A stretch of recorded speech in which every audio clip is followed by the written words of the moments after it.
Père, je te remercie pour ta présence au milieu de nous. Et vraiment, ce matin, je veux vraiment t'adorer, te louer, te glorifier, élever ton nom. Seigneur, nous voulons nous prosterner devant toi, nous voulons nous humilier devant ta face, car c'est toi le Dieu souverain maître de toutes choses. Et c'est toi, Seigneur, qui est celui qui règne dans tout l'univers, mais aussi dans nos cœurs. Nous devons nous soumettre à toi, nous devons t'obéir, Seigneur, nous devons être à l'écoute de ta voix.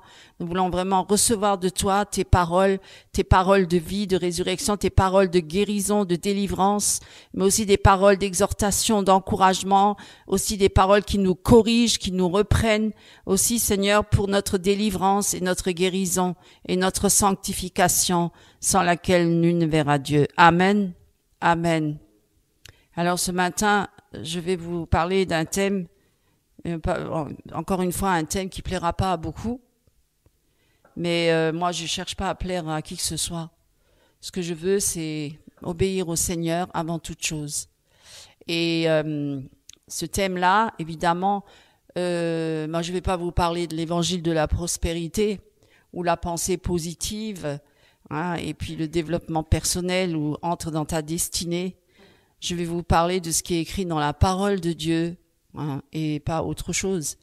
Et donc, non pas pour caresser dans le sens du poil, pour dire « Oh, tu es une bonne personne ». Non, au contraire, c'est pour montrer que nous avons besoin tous les jours de la grâce du Seigneur, hein, et de sa rédemption. Vraiment, c'est Jésus qui est venu pour nous sauver, nous délivrer de notre état de péché. Et de notre colère aussi, parce que je vais parler de la colère aujourd'hui. La colère et ses conséquences. Hein, la colère de l'homme. Parce que, oui, nous sommes chrétiens, parce que là, je m'adresse pas aux païens. Les païens, ils sont colériques, ils ont toutes sortes de péchés. Hein, ils sont des pécheurs de nature. Depuis qu'Adam et Ève sont conçus et nés dans le péché. Et évidemment, je vais pas parler d'eux parce qu'ils ont besoin d'abord de passer par la nouvelle naissance. Déjà, de reconnaître qu'ils sont des pécheurs, oui. C'est le Saint-Esprit qui leur convainc de péché, de perdition et de salut. Effectivement. Et Jésus est mort sur la croix pour cela, pour nous sauver, pour nous délivrer de notre état de péché, de notre misère. Mais après, nous sommes chrétiens nés de nouveau et nous marchons avec Christ. Et alors, si nous marchons avec Christ, comme il est dit dans la parole, ce n'est plus moi qui vis, mais c'est Christ qui vit en moi. Et si c'est Christ qui vit en moi, eh bien, c'est le Saint-Esprit qui doit régner. C'est pas la chair, c'est pas le moi. Il doit être cloué à la croix, la vieille nature pécheresse. Elle doit mourir, elle doit être morte. Elle ne doit plus se ranimer. Elle ne doit plus exister. Et pour cela, nous avons besoin de la puissance et de l'autorité du Saint-Esprit. Nous avons besoin que Jésus-Christ règne en nous par le Saint-Esprit. Nous avons besoin aussi, mais de nous soumettre aussi et d'accepter que Jésus-Christ soit celui qui règne en nous. D'accepter qu'il nous change, qu'il nous transforme, d'accepter de laisser le Seigneur nous opérer en nous, hein, pour nous guérir et nous délivrer. Et il y a des personnes... Alors moi je suis pas là pour juger qui que ce soit, mais c'est vrai que dans le monde on fait ce qu'on veut et c'est vrai que si on entrerait dans les maisons de certaines personnes, on serait choqué de la manière dont les personnes elles vivent, hein, dans le secret de leur maison, parce qu'au dehors elles affichent parfois des très belles apparences, parfois même au travail ou ailleurs, mais alors à la maison il se passe de ces choses horribles. Hein, des violences, des méchancetés, des colères, des choses horribles, des impuretés, des saletés, des souillures. Alors il vaudrait mieux parfois ne pas regarder dans certaines maisons, alors que lorsqu'ils sortent dehors ou qu'ils se retrouvent au milieu de la foule, eh bien ils paraissent beaux de l'extérieur, magnifiques, etc. Et on voit pas du tout quelle nature se cache réellement dans cet homme ou dans cette femme. Voilà. Donc, et Dieu n'est pas dupe parce que Dieu connaît le cœur de l'homme. Dieu connaît l'être humain. Et personne ne peut se dérober devant sa face. Personne ne peut se cacher devant lui. On peut se cacher devant les hommes. On peut afficher une fausse apparence trompeuse. Hein, et alors, bon, dans le monde, ok, ils sont pas convertis. Ils sont pas nés de nouveau. Ils sont des enfants de colère de nature. Des enfants rebelles, mais dans l'église, dans la maison du Seigneur, dans la maison du Père, parce que maintenant, si nous avons été sauvés et rachetés par le sang de Jésus-Christ, Nous sommes passés des ténèbres à la lumière. Donc, nous sommes passés de la mort à la vie. Et donc, nous sommes maintenant dans le camp du Seigneur. Nous sommes dans la maison du Seigneur. Et dans la maison du Seigneur, on fait pas ce qu'on veut. On fait pas n'importe quoi. Et il y a beaucoup de chrétiens qui s'affichent chrétiens et qui font un peu n'importe quoi. Je pense que certains vont se reconnaître dans ce que je vais dire. Et non pas, c'est pas pour condamner ou juger. C'est juste que maintenant, nous devons mettre la parole en pratique. Nous devons écouter et reconnaître que nous avons besoin tous les jours du Seigneur et accepter que le Seigneur nous transforme à son image, à sa ressemblance. Si nous devons tendre à la perfection, mes amis, à la stature parfaite de Christ, et non pas continuer encore dans notre vieille nature pécheresse et se prétendre afficher, se dire chrétien. Beaucoup se disent chrétiens, mais pourtant ils ont encore beaucoup d'accès de colère chez eux, à la maison, envers leurs femmes, envers leurs enfants, envers eux-mêmes, même envers les autres, et des accès d'irritation, d'emportement, d'énervement, qui sont des menteurs, des pécheurs, qui continuent à fabuler, à tromper, à séduire. Eh bien oui, pourquoi il y a tout ça dans la maison du Seigneur? Mais le Seigneur, il va mettre de l'ordre. Le Seigneur purifie son Église. Le Seigneur n'accepte pas ce genre de comportement, ni devant sa face, et certainement pas pour des personnes qui auraient une autorité sur d'autres personnes. Voilà, nous ne devons pas être des tyrans. Si certains ont reçu une certaine autorité sur certaines personnes ou sur une assemblée, ils sont pas là pour dominer ou tyranniser les chrétiens, les brebis du Seigneur, mais ils doivent être là pour être un exemple. Ils doivent être un modèle comme Jésus a été un modèle pour tous. Nous devons regarder à Jésus. Nous devons prier pour être à la ressemblance de Jésus. Et nous n'y arriverons pas par nos propres forces. Parce que notre vieille nature est conçue complètement dans le péché. Nous avons besoin d'être transformés par l'Esprit Saint. Nous avons besoin de la grâce du Seigneur pour nous donner cette nature spirituelle, cette nature qui vient d'en haut. Et parce que nous-mêmes, nous ne pourrons pas. Nous sommes vraiment perdus. Nous avons besoin de la grâce. Alors, je vais parler de la colère, parce que beaucoup manifestent encore beaucoup de colère dans les milieux chrétiens, s'emportent facilement. J'ai déjà entendu des témoignages comme ça de certaines femmes de pasteurs qui même, le prédicateur, il arrive dans l'église, dans l'assemblée, juste avant qu'il vienne, ils étaient tous les deux dans la voiture, ils étaient en train de se disputer, de se quereller grave, très grave, très grave. Et ensuite, il vient le prédicateur, et puis, alors il s'est emporté, il s'est mis en colère, ils se sont peut-être même injuriés, peut-être même dit des gros mots, on ne sait pas. Mais en tout cas, la femme a témoigné, la femme du pasteur, parce que c'est la première qui est témoin du comportement du prédicateur. Elle est juste à ses côtés. Et donc, il ne peut pas tromper, le prédicateur ne peut pas tromper. Sa femme, elle est au courant du comportement de son mari, mais pas l'assemblée. Et quand on prétend être pasteur, on doit être un modèle, un exemple pour paître le troupeau. Et donc, il se retrouve sur l'estrade et il commence à parler « Jésus vous aime, Jésus, voilà, tout ça ». Alors que il y a quelques minutes avant, il a injurié sa femme dans la voiture. Il l'a traité de tous les noms. Il a eu des accès de colère, peut-être même de violence, de méchanceté. Combien de femmes pasteurs ont témoigné qu'elles étaient battues par leur mari pasteur? Vous voyez, moi je suis pas là pour incriminer qui que ce soit, pour montrer du doigt. Mais je veux dire, arrêtez de vous moquer de Dieu. Surtout vous les prédicateurs ou ceux qui veulent enseigner les autres.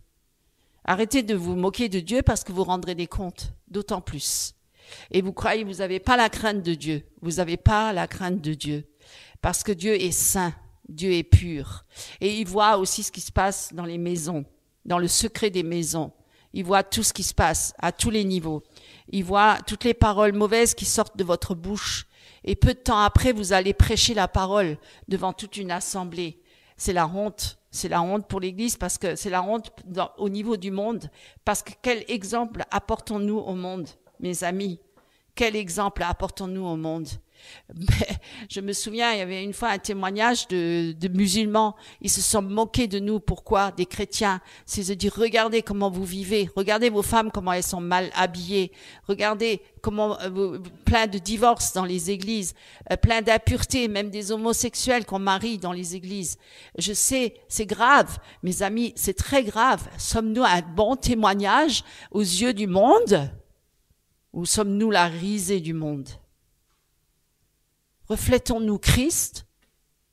Dites-moi, mes amis. Je vous invite ce matin à réfléchir là-dessus. Et je pense que quelques-uns se reconnaîtront. Qu'est-ce que la colère? Je vais vous parler de la colère. La colère, c'est une émotion humaine, naturelle, qui n'est, si elle n'est pas contrôlée, nature pécheresse, si elle n'est pas contrôlée, cette colère, parce qu'il y en a qui s'emportent tellement, qui cassent tout. Il y a des hommes, ou même des femmes, je sais pas, bon, ça peut arriver, mais des hommes, ils se mettent tellement en colère que tout ce qu'il y a autour d'eux, ils le détruisent. Ils cassent les meubles, ils cassent la vaisselle, ils détruisent tout. Et bon, même jusqu'à, quand la colère est dépassée, ça va jusqu'à la violence, ça dépasse, et ça va jusqu'à taper sur les enfants, ça va jusqu'à taper sur la femme, à une colère qui n'est pas maîtrisée. Il peut détruire tout ce qu'il y a autour de lui, tous les meubles. Moi, j'ai une fois été témoin de quelqu'un qui était en grande colère. C'était un voisin. J'ai entendu la femme crier, l'enfant pleurer. C'était horrible, c'était un cauchemar. Et je l'entendais, lui, qui criait comme un fou, comme un insensé. Et j'entendais la vaisselle brisée, j'entendais les verres brisés, j'entendais plein de choses. J'étais là.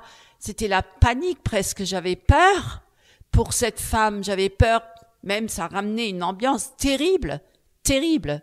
C'est terrible quand vous voyez un homme emporté ou en colère, même une femme. Je parle pas que de l'homme. Il y a des femmes aussi qui sont aussi très colériques. Elles sont, vraiment, il y a des mots orduriers qui sortent de leur bouche, des choses horribles, et ça souille tout leur environnement et ça se souille eux-mêmes. Ça souille les enfants, ça souille la femme, ça souille tout autour de soi.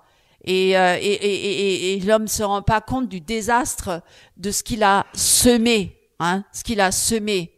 Et si on dit ce que tu sèmes, tu le récolteras, mes amis, Dieu n'est pas dans cette histoire-là. Dieu n'est pas d'accord avec un homme colérique, ok? Il y a une sainte colère, comme Jésus, quand il s'est emporté, quand il a vu les pharisiens dans le temple du Seigneur vendre voilà, toutes sortes de choses.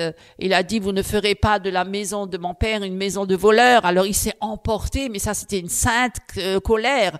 Il a jeté toutes les tables, il les a renversées, les pièces d'argent et tout, parce qu'il a dit, ma maison sera une maison de prière. Ça c'était une sainte colère. Mais la colère de l'homme ne fait pas la volonté de Dieu. C'est vrai qu'on peut parfois se mettre en colère, c'est vrai que parfois on peut être poussé à bout, et dans ces moments-là, il y a même dit que la colère ne se couche pas avec vous, que le soleil ne se couche pas avec votre colère. C'est-à-dire, n'allez pas vous coucher avec votre colère, repentez-vous et réconciliez-vous avec la personne avec qui vous étiez en colère. Voilà. Ça, c'est pour ne pas donner occasion au diable. Vous voyez, on a un ennemi, c'est le diable. Il est là, il nous attend au tournant avec cette colère-là.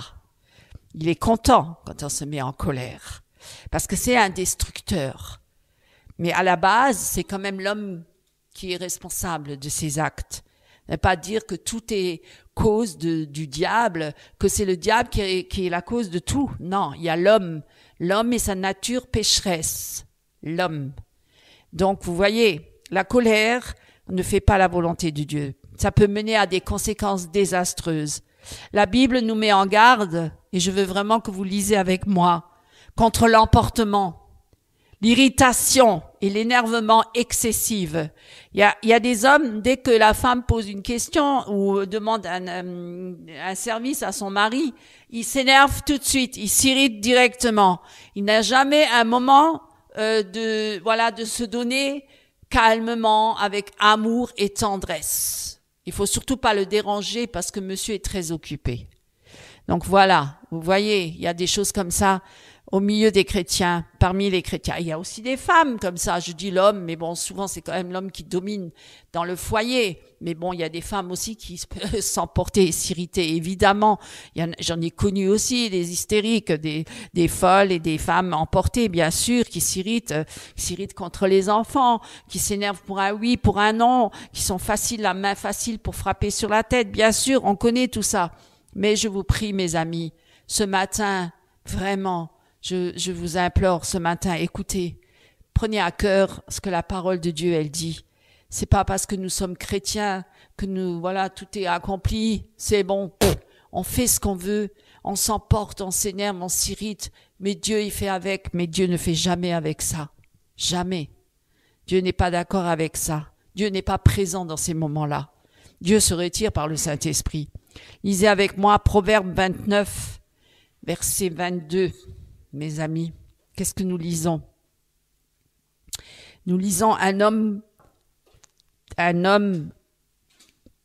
coléreux excite des querelles. Vous voyez?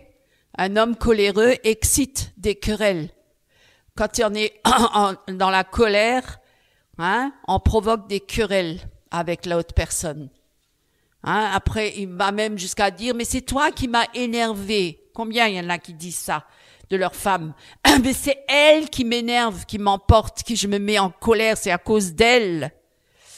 Combien d'hommes violents, quand on les reprend sur leur violence, quand ils sont même en procès, parce que la femme, elle est tellement abîmée, dans un état horrible, complètement détruite, ou parfois même les enfants, ils disent quoi?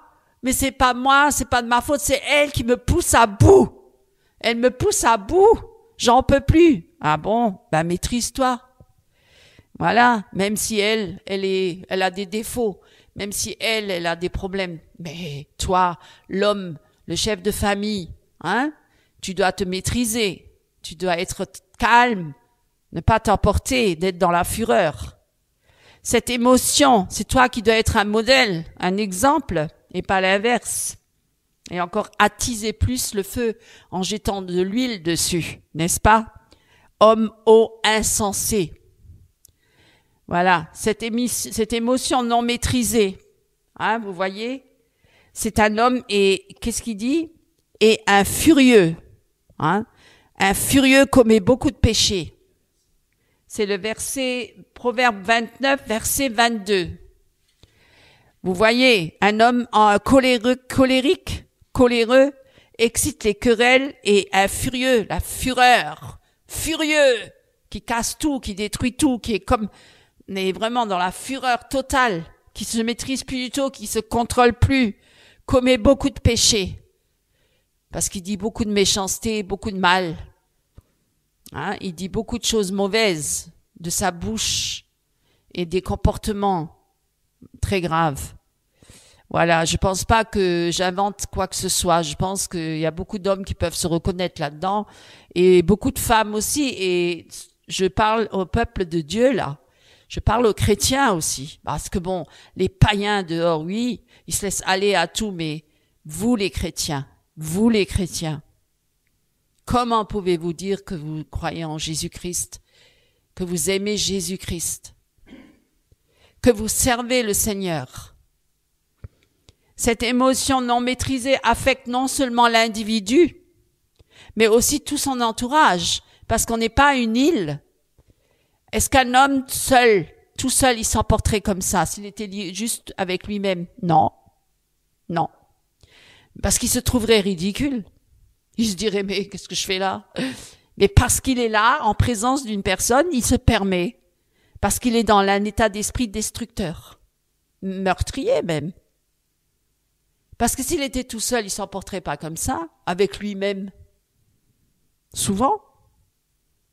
Non? Si? Évidemment. Donc ça affecte énormément lui-même, bien sûr, il se rend pas compte de tous les torts qu'il se fait à lui-même, mais aussi à son entourage, à sa famille. et même à toute une nation quand il est à la tête d'une nation. Parce qu'il y a des hommes emportés qui règnent sur une nation, et il y en a eu combien? Des empereurs méchants, mauvais, qui ont d'ailleurs persécuté les chrétiens. Hein? C'était des hommes colériques, emportés.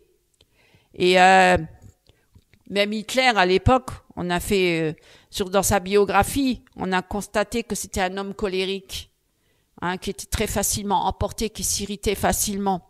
Et on le voyait à sa dernière année, où il était à la tête de la nation, hein, de son armée SS, il était facilement irritable, il s'irritait facilement. Et nous voyons que la plupart des dictateurs qui règnent sur une nation sont des hommes colériques et emportés. Voilà. Et donc, moi, mes amis, réfléchissez bien. Nous examinons les dégâts que la colère peut causer. Parce que ça cause des dégâts. La personne ne s'imagine pas les conséquences que ça a sur son entourage, mais sur sa vie aussi. Sur sa vie. Et devant Dieu, il n'est pas en règle devant Dieu. Dieu n'agrée pas du tout un homme comme ça. Il ne pourra jamais l'utiliser pour vraiment servir le Seigneur. Jamais. Jamais. Dieu n'est pas avec lui. Dieu ne sera pas d'accord avec lui. Et la colère peut causer beaucoup de dégâts. Et pourquoi un homme, d'ailleurs, emporté ne peut pas accomplir la volonté de Dieu? Non, il peut pas accomplir la volonté de Dieu. C'est impossible. Impossible. Vous vous imaginez Jésus ou les apôtres être emportés, être dans la colère, hein, dans la fureur et servir le Seigneur? Alors qu'il est dit dans la parole que Jésus avait un esprit doux et tranquille. Venez à moi, vous tous qui êtes fatigués et chargés, et je vous donnerai du repos, car mon joug est léger, et je suis doux, doux, doux, doux et humble de cœur. Vous voyez la douceur de Jésus? Vous voyez la douceur de Jésus? Voilà, mes amis, vous voulez être à sa ressemblance? Vous voulez servir Jésus? Soumettez-vous à lui pour que Christ grandisse en vous et que vous vous diminuez, n'est-ce pas? C'est pas le moi qui doit être là et régner. C'est Jésus-Christ qui doit régner. Et c'est pas le moi qui doit être assis sur le trône. Hein? Ça, c'est le péché de Satan. Ces colériques là, ils se prennent pour Dieu à ce moment-là. C'est ça, dans leur fureur et dans leur colère. Les conséquences de la colère sur une vie. La colère détruit l'homme de l'intérieur. Ce que cet homme-là ou cette femme ne reconnaît pas, c'est que ça la détruit elle-même. Parce que quand elle s'emporte comme ça, hein, puisque Dieu n'est pas avec ça, c'est la destruction et la mort en lui qui agissent. Et ça le détruit, ça le ronge intérieurement. L'irritation, l'emportement, l'amertume, l'animosité, hein, les clameurs, tout ça, ça le ronge intérieurement. Et ça le détruit. Ça détruit pas que son entourage, ça le détruit aussi lui, personnellement. Ça le détruit. Combien d'hommes sont morts avec un infarctus en étant en colère? Hein? On s'emporte, on s'énerve et on rentre comme ça dans la mort, on rentre comme ça dans l'éternité, vous croyez, avec la colère? Vous vous imaginez comment on va comparaître devant Dieu? Vous vous imaginez? Hein? La colère, elle pousse à des actions regrettables et brise beaucoup de relations. Combien de couples se sont divorcés, séparés à cause de la colère, les emportements, les énervements, l'irritation. Et puis on détruit tout autour de soi. Hein, on fait des actions regrettables. Combien de menaces. Hein, et puis je vais faire ceci et je vais faire cela pour faire peur à l'autre, pour le menacer, pour lui dire des choses mauvaises, pour lui faire peur. Hein, voilà, et faire des actions regrettables, certainement même jusqu'à détruire leur propre maison, hein, etc. Ça peut aller très loin. Et ça brise les relations. Ça ne l'adoucit pas. Ça y brise. Jacques, prenez avec moi Jacques, chapitre 1. Jacques, chapitre 1. Prenez avec moi. Jacques, chapitre 1, verset 19. à 20. Je vais y aller doucement pour que vous compreniez bien que c'est très grave la colère. Beaucoup pensent que c'est pas grave. Moi, je me suis emportée. Ouais, bon, j'ai dit n'importe quoi. Oui, ok, c'est pas grave. Bon, on passe dessus. Non. Non, on passe pas dessus. C'est faux. Non.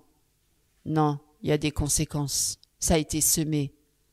Les paroles portent graves et font beaucoup de dégâts.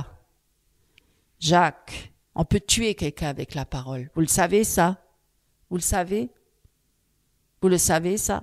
Qu'on peut tuer quelqu'un avec la parole? N'est-on pas des meurtriers dans ces cas-là? Meurtriers? Oh, je vais loin là, hein? Oh là là, attention à ce que je dis.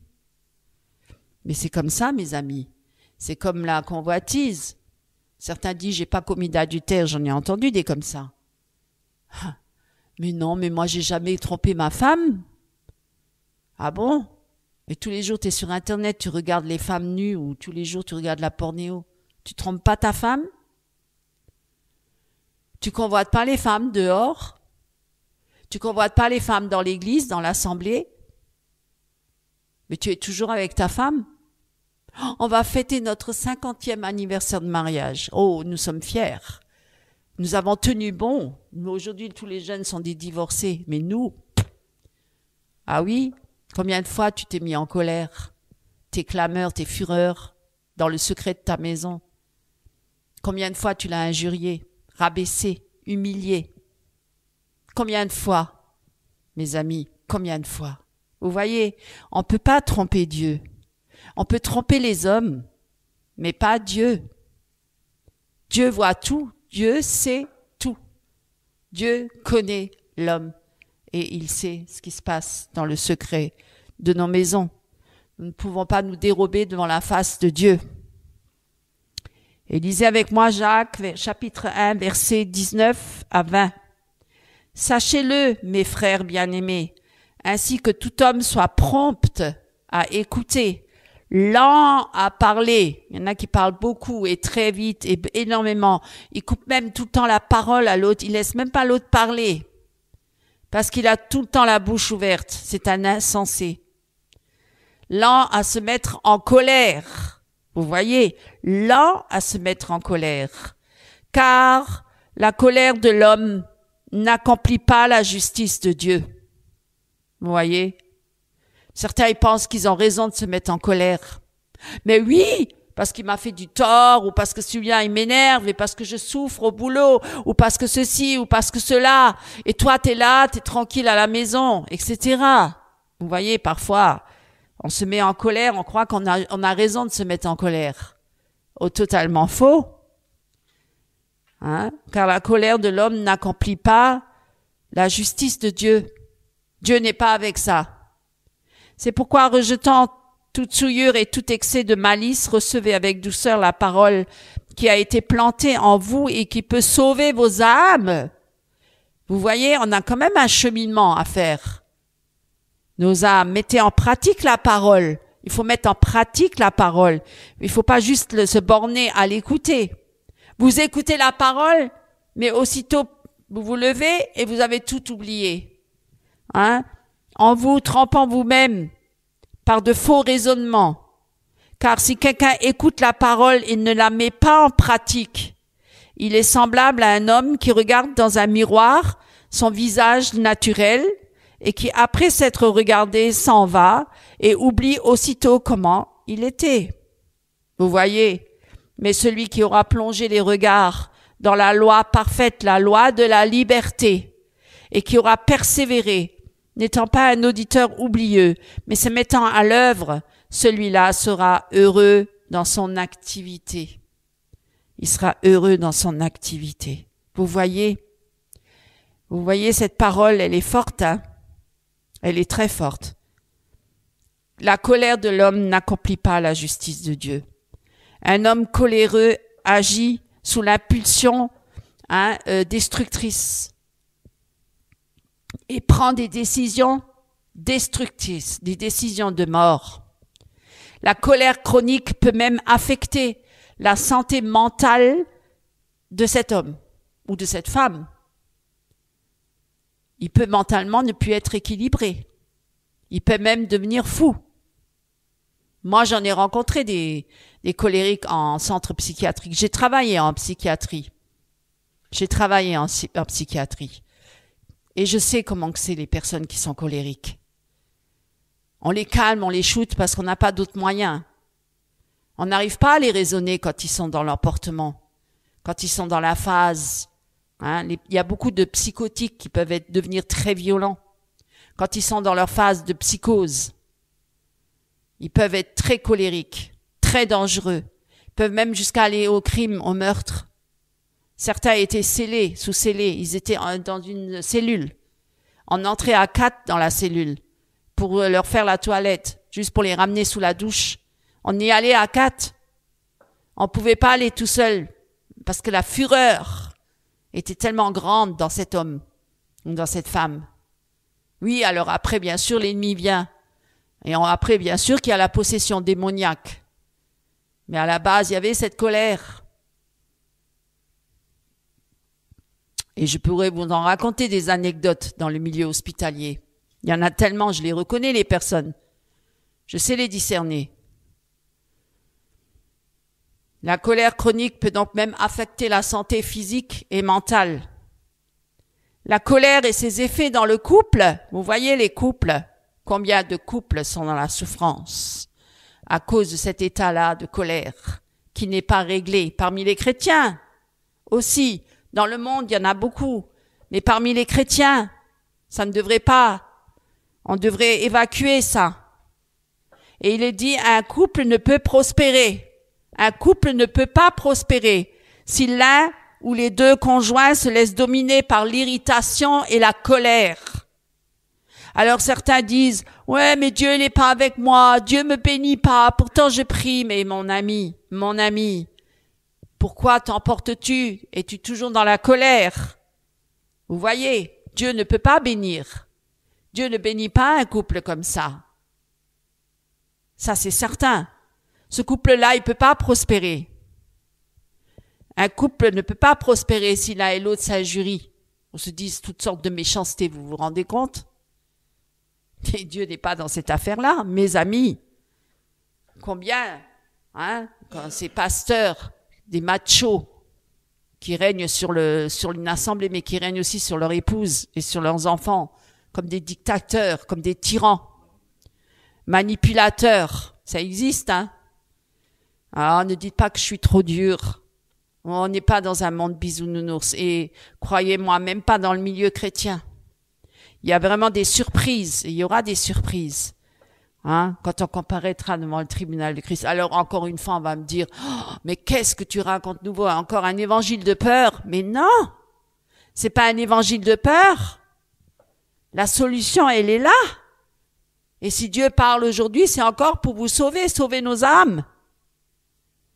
Un couple ne peut prospérer si l'un ou des conjoints se laisse dominer par l'irritation et la colère. Prenez avec moi Proverbe 15, verset 1. Je vais y aller lentement parce que je veux vraiment que vous le preniez à cœur. Beaucoup se reconnaîtront. Alors, une réponse, lisez avec moi, chapitre 15, verset 1. Proverbe 15, verset 1. Et lisez avec moi. Une réponse douce calme la fureur. Vous voyez? Une réponse douce calme la fureur. Mais une parole dure excite la colère. La langue des sages rend la science aimable, et la bouche des insensés répand la folie. Vous voyez? L'insensé qui répand la folie. Les yeux de l'Éternel sont en tout lieu. Ah, Dieu est là, Dieu voit. Les yeux de l'Éternel sont en tout lieu, observant les méchants et les bons. La langue douce est un arbre de vie, mais la langue perverse brise l'âme. L'insensé dédaigne l'instruction de son père. On va dire pour les chrétiens, soi-disant qu'ils devraient être matures. Le Père, c'est qui? C'est notre Père céleste. Nous avons un père. Et pour les enfants qui sont encore jeunes en âge, c'est leur père, bien sûr. Si le père est un bon modèle et pas un homme colérique. Combien de chrétiens, j'ai entendu des enfants de chrétiens qui ont dit oui, mais mon père, il fait le beau devant sur l'estrade, il enseigne l'assemblée, mais à la maison, c'est pas du tout le même. Vous voyez? On peut pas tromper Dieu. On peut pas se moquer de Dieu. Vous voyez? C'est pourquoi, je vous le dis, remettez-en vous au Seigneur. Et je continue, par rapport à ce proverbe qui dit que la réponse douce calme la fureur. Un mari colérique, coléreux, blesse sa femme. Il blesse énormément ses enfants, sa femme, l'entourage. Et il se blesse lui-même par ses paroles ou ses actes. Une femme qui elle aussi est colérique et qui répond avec irritation, attise les conflits. Et vous voyez les deux qui sont en train de se chamailler, se disputer, se quereller et ensuite se taper dessus. Combien de couples sont arrivés jusque-là? Combien de couples?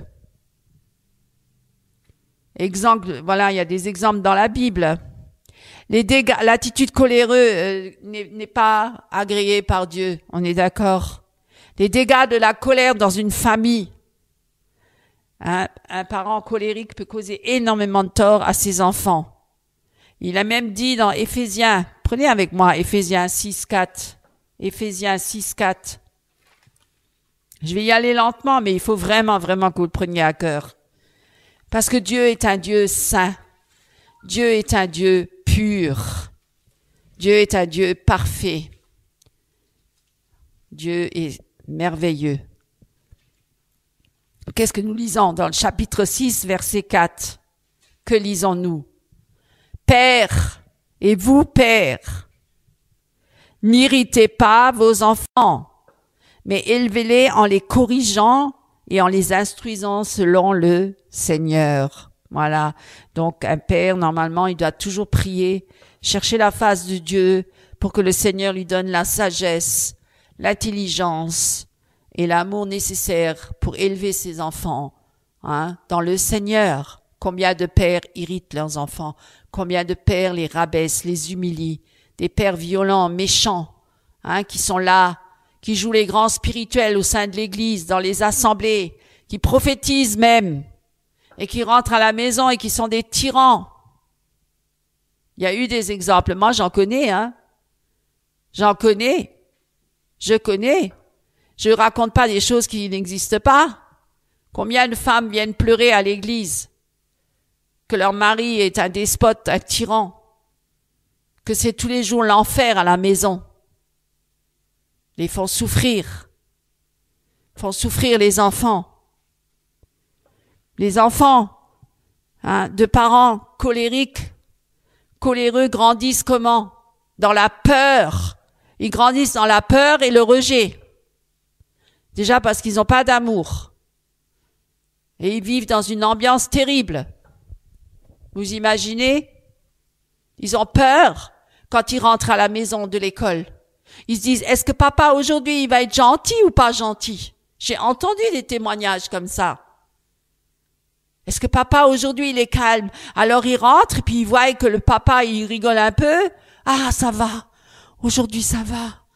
Mais seulement, comme c'est un homme emporté et qu'il est facilement colérique et qu'il rentre facilement dans la fureur, on sait jamais à quel moment ça se déchaîne, ça se déclenche.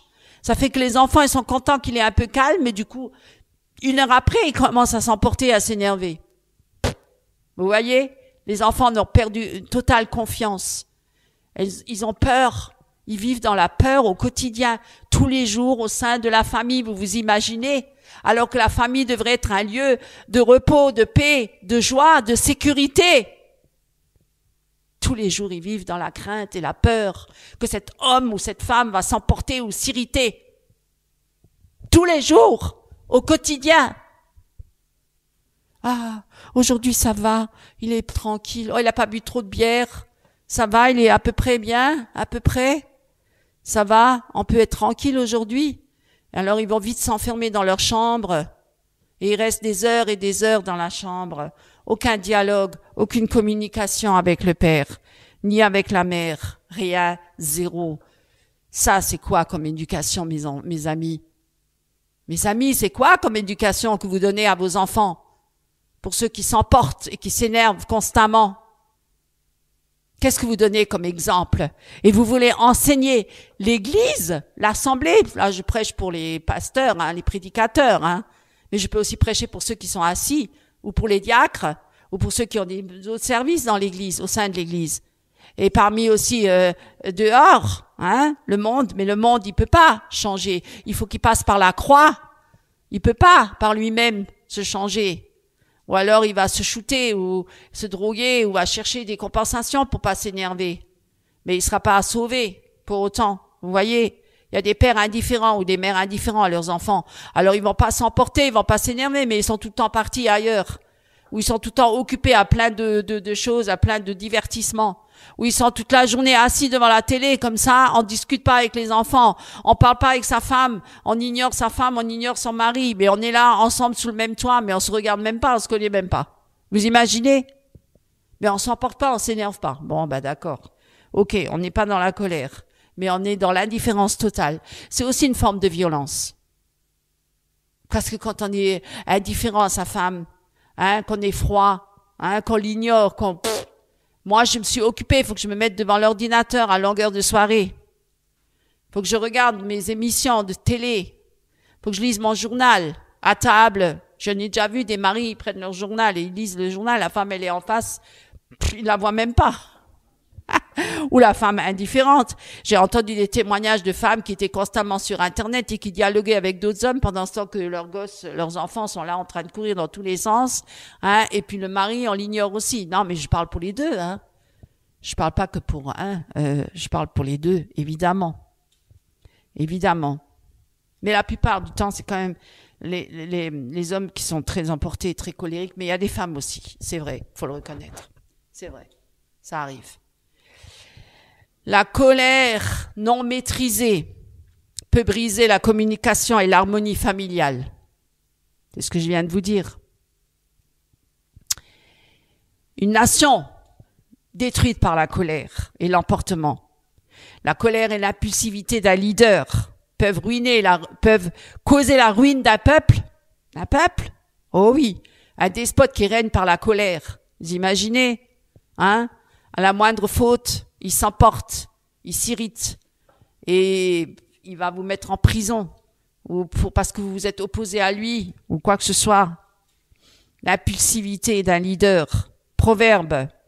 Lisez avec moi Proverbe 14, verset 29. 14, verset 29, mes amis. Ah, la parole, elle est dure. Je suis peut-être un peu dure dans ce que je dis là. Mais croyez-moi, c'est la vérité. C'est la réalité de la vie. De beaucoup de gens, de beaucoup de monde. Et oui, celui qui est lent à la colère a une grande intelligence. Vous savez ça? Vous voyez? Donc, quelqu'un qui veut être intelligent, il vaudrait mieux qu'il se maîtrise et qu'il s'emporte pas autant. Parce que celui-là, c'est un insensé. Il est bête, parce qu'il se détruit lui-même et il détruit les autres. Alors, s'il veut être intelligent, il vaudrait mieux qu'il soit lent à la colère.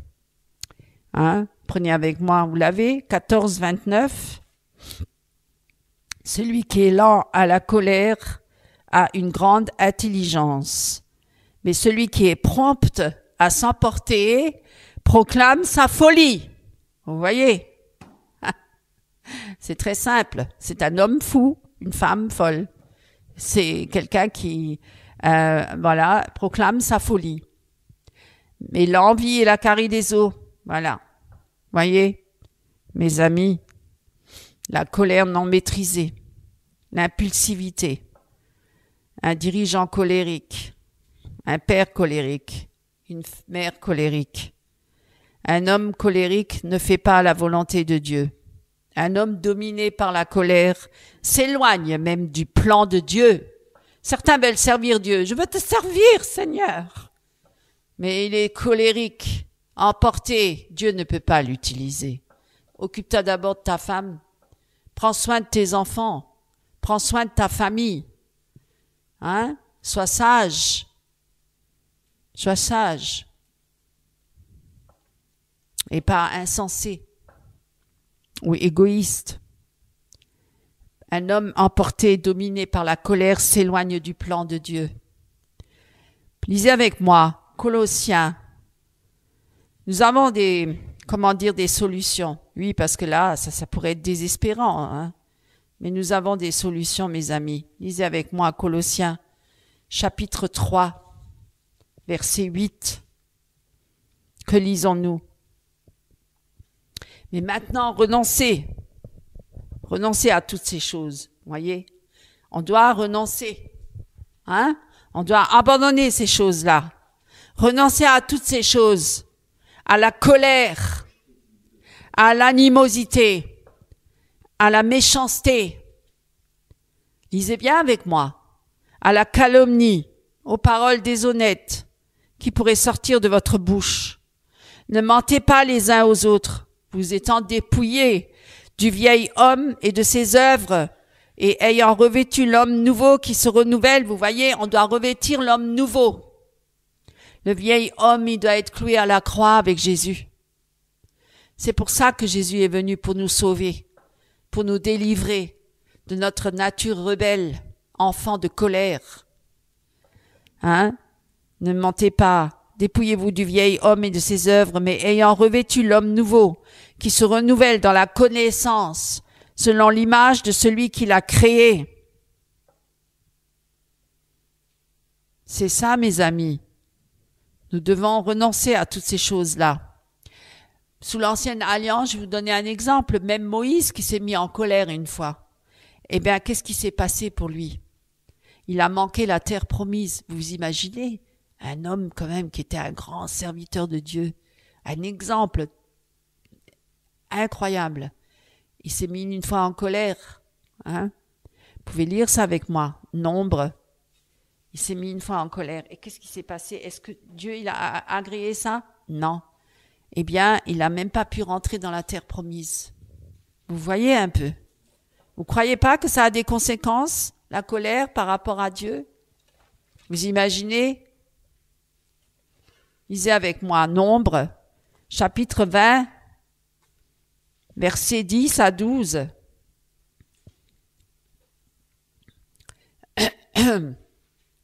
C'était les eaux de Mériba. Hein? Vous lirez tout le chapitre. Je ne vais pas vous lire tout le chapitre, mais vous le lirez chez vous. Et je lis à partir du 9, même si vous voulez. Moïse prit la verge qui était devant l'Éternel, comme l'Éternel le lui avait ordonné. Moïse et Aaron convoquèrent l'assemblée en face du rocher.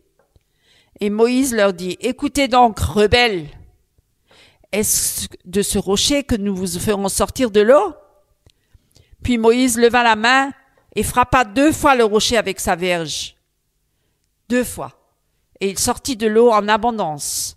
L'assemblée but et le bétail aussi, parce qu'il était énervé, il était irrité, parce qu'ils ont tellement de fois irrité ce peuple, qui s'est toujours plaint à chaque fois, hein, dans le désert, et qui s'en prenait toujours à Moïse et à Dieu.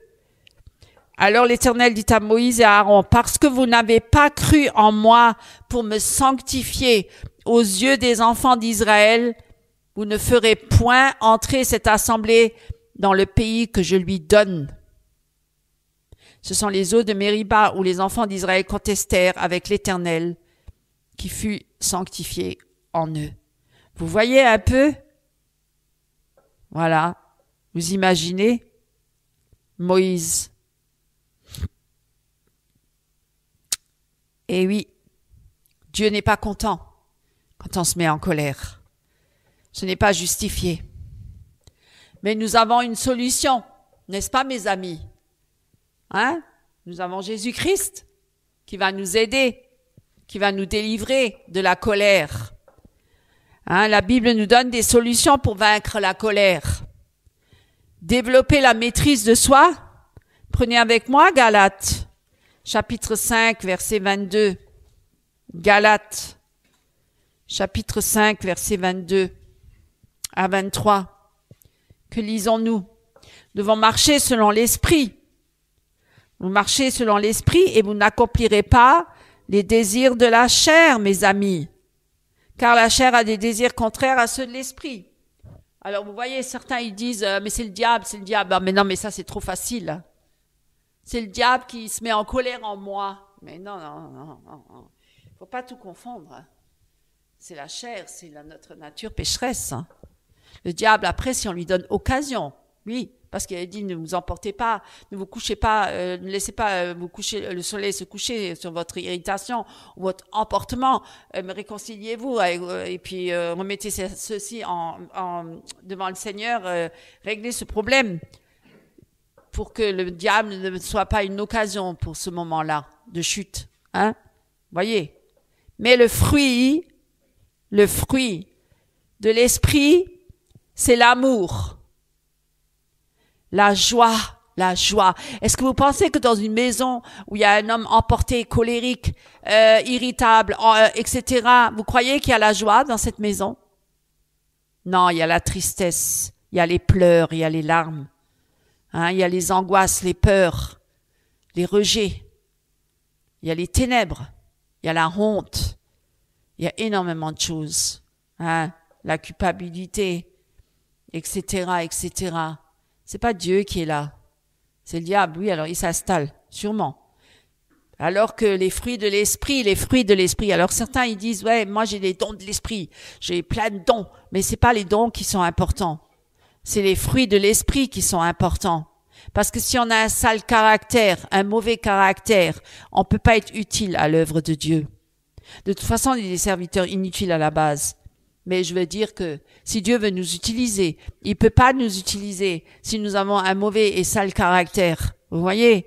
Alors on peut avoir plein de dons, hein, chasser les esprits, guérir les malades, parler en langue et tout ce que vous voulez, avoir le don de connaissance, etc. Et s'élever et s'enorgueillir et dire qu'on est mandaté par Dieu, qu'on est loin de Dieu, mais on a un sale caractère et qu'on s'emporte constamment et qu'on a tout le temps des prises de colère, hein, des disputes et des querelles avec son épouse ou avec un membre de l'église ou avec son prochain, etc. On peut pas dire qu'on est agréé par Dieu, mes amis. Dieu ne se repent pas de ses dons. Les dons, ils sont pour l'édification de l'Église. Il peut utiliser, oui, l'homme là, il peut agir, mais ça ne veut pas dire qu'il est agréé devant Dieu. Hein. Attention, nuance. Mais le fruit de l'esprit, c'est l'amour, la joie, la paix. Alors, est-ce que vous croyez qu'il y a la paix dans une maison comme ça, avec un homme ou une femme emporté, énervé, colérique? Non, il n'y a pas la paix, il y a la fureur. Il y a un manque de paix. Il y a une agitation complète. Il y a le stress, parce que ça ramène un stress. Même les animaux sont stressés dans la maison. Même les animaux, ils ont en horreur la dispute et la querelle dans une maison. Ils ont peur, ils vont se cacher, les chats ou les chiens. Moi, je peux vous le dire, j'ai déjà été témoin de ça. Même les animaux, ils ont peur, angoissés. Ils aiment pas. Hein? Donc, la paix. La patience, parce qu'un homme emporté, colérique, il n'a pas la patience. Il s'emporte tout de suite. Dès qu'il y a une mauvaise nouvelle, ou il y a une situation difficile, ou il y a un problème, il s'emporte. Hein? Il n'a pas la patience pour réfléchir et même aller devant l'Éternel pour dire, bon, on va voir quelle solution on peut trouver par rapport à cette situation. Prions, cherchons la face de Dieu. La patience, la bonté. Il n'y a pas de bonté quand un homme colérique. Croyez qu'il est bon? La bénignité, la fidélité, la douceur, vous voyez, la tempérance, la maîtrise de soi. Hein. La loi n'est pas contre ces choses. Et ceux qui sont à Jésus-Christ, normalement, ceux qui sont à Jésus-Christ ont crucifié la chair avec ses passions et ses désirs. Donc, c'est un homme qui a beaucoup de passion, ou une femme, encore beaucoup de désir pour sa chair. Voilà pourquoi il est emporté et colérique. Et c'est les frustrations. Il est frustré parce qu'il a des choses dans sa vie qui ne réussissent pas. ou il y a des choses dans sa vie qu'il n'a pas atteint, ou qu'il ne reçoit pas. Il voit d'autres qui reçoivent et pas lui. Alors il est irrité, il est en colère, et il s'emporte, il est frustré. Et il détruit tout autour de lui. Ne cherchons pas, même vous voyez, si nous vivons par l'esprit, marchons aussi selon l'esprit. Ne cherchons pas une vaine gloire en nous provoquant les uns les autres. Oui, il y en a qui ont le chic de provoquer. Et en nous portant envie les uns aux autres, mes amis. Et je vais bientôt finir. Je suis presque à la fin, mes amis. Je vais vous lâcher après. Hein. C'est dur comme enseignement. C'est très dur. Hein. Alors, on préfère mieux dire Jésus t'aime, Jésus est bon, tu es une bonne personne. Entre dans ta destinée, tous tes rêves vont s'accomplir. Vous savez que c'est très New Age. Les rêves. Hein, Jésus, les rêves de Dieu. Il n'y a pas de rêve de Dieu. Il y a Rick Warren qui parle comme ça. Il a même écrit un bouquin là-dessus. Les rêves de Dieu. Ça, c'est très New Age. C'est très ésotérique. Il n'y a pas de rêve. Dieu n'a pas de rêve. Il rêve pas. C'est faux. Dieu, il est Dieu. Il accomplit son œuvre. Et ce qu'il dit, il l'accomplit. Il n'y a pas de rêve là-dedans. Qu'est-ce que vous racontez? Vous racontez n'importe quoi. On écrit même des livres. Et on les propage partout dans toutes les églises. La Bible nous donne des solutions contre la colère, pour vaincre la colère. Apprendre à pardonner, parce que certains, ils n'ont pas pardonné. Ils s'énervent aussi, ils s'irritent facilement parce qu'ils n'ont pas pardonné. Ils n'ont pas pardonné à leur prochain. Hein? Et dans Éphésiens chapitre 4, et je vais finir là-dessus, bien sûr, parce que je vous ai gardé assez longtemps là aujourd'hui, pour une fois. Éphésiens 4, verset 31, même 30 à 32. N'attristez pas, alors au même 29, qu'il ne sorte de votre bouche aucune parole mauvaise. Vous voyez la bouche, la langue, il faut la contrôler. Si on n'arrive pas à contrôler sa langue, eh bien il faut la soumettre à Christ, la soumettre au Saint-Esprit. Il vaut mieux qu'elle colle à son palais.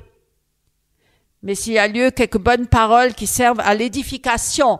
Vous croyez qu'un homme colérique, il a des bonnes paroles pour l'édification? Non, c'est pour la destruction, c'est pour la mort. Il agit pour la mort, pas pour la vie. Qu'il ne sorte de votre bouche aucune parole mauvaise, mais s'il y a lieu, quelques bonnes paroles qui servent à l'édification et communiquent une grâce à ceux qui l'entendent. N'attristez pas le Saint-Esprit de Dieu, par lequel vous avez été scellés pour le jour de la rédemption.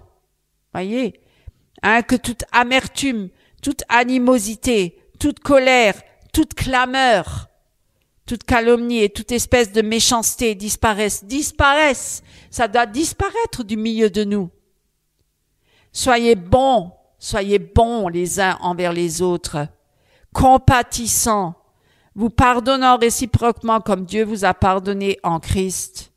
Vous voyez, on ne doit pas attrister le Saint-Esprit. Absolument pas. Parce qu'on fait souffrir le Saint-Esprit, on attriste le Saint-Esprit.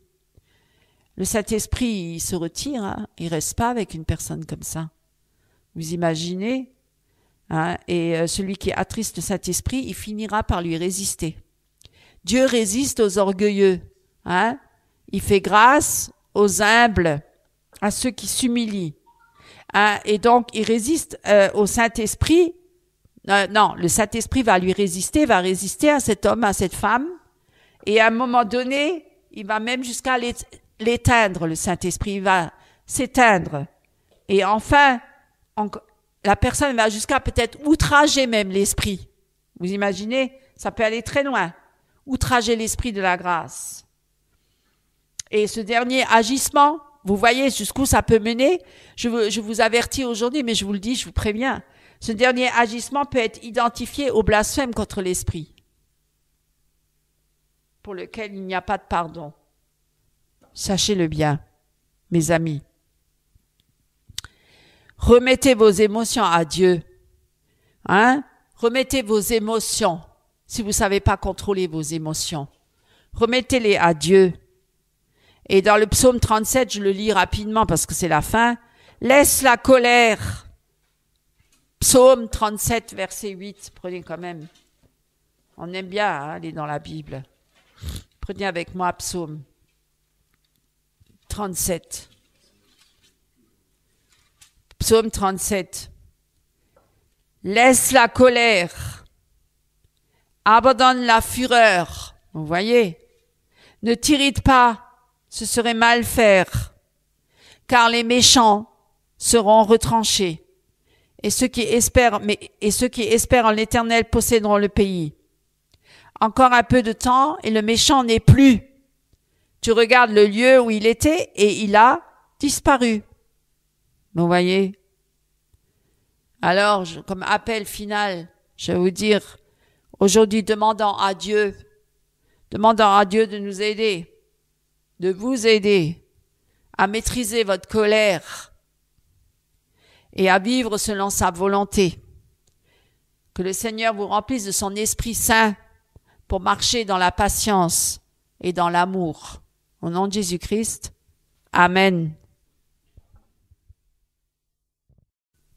Bonjour mes frères et sœurs en Christ. Ce matin, prenons ensemble la parole de Dieu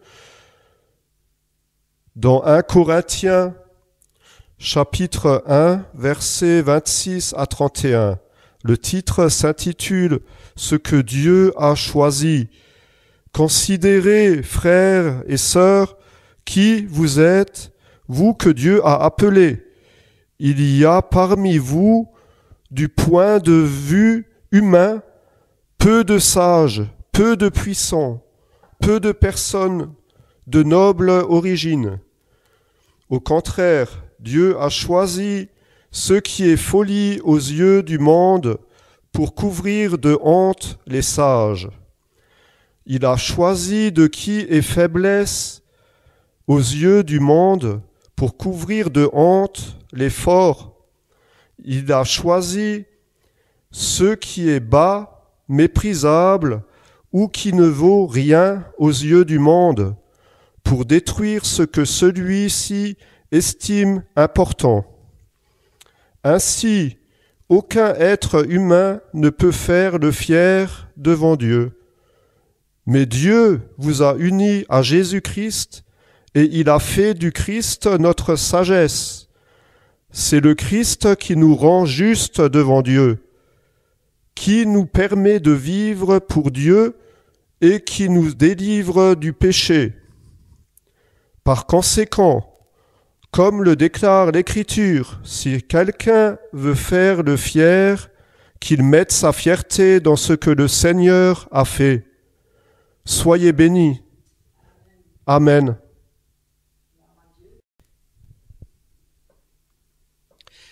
Frères et sœurs en Christ, chers amis, chers invités, soyez richement bénis ce matin.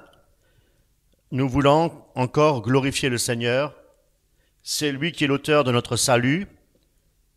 C'est lui qui a payé le prix fort sur la croix de Golgotha pour nous racheter au prix de son sang. Toute la gloire revient à Jésus-Christ, le Seigneur des Seigneurs, notre Sauveur et notre grand prêtre. Soyez richement bénis, mes amis. Aujourd'hui, nous allons parler comment résister aux tentations et comment aussi abandonner le péché. La vie chrétienne n'est pas facile à vivre. Contrairement à certains charismatiques qui nous disent que « Viens, Jésus-Christ, tu verras, tu ne seras plus jamais le même », et ainsi de suite. On connaît la musique. Eh bien, c'est pas aussi facile que cela, mes amis. Plus on se rapproche du Christ, et plus la tentation devient forte. Parce que Satan nous déteste. Et également, savoir que la vie chrétienne, c'est une vie qui est marquée par un combat spirituel, mes amis.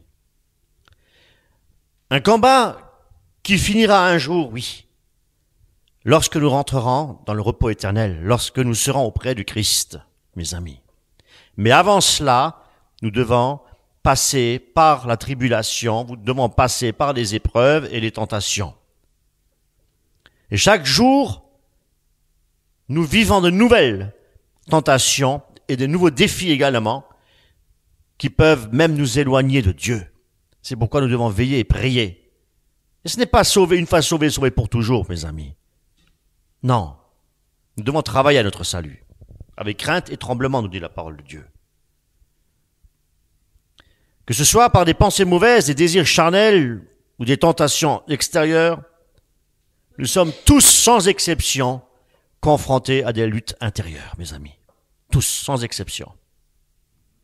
Mais Dieu, dans son amour, nous a équipés. Il nous a équipés pour faire face justement à toutes ces tentations et vivre une vie qui lui soit favorable, une vie qui lui plaît, une vie qui l'honore, mes amis.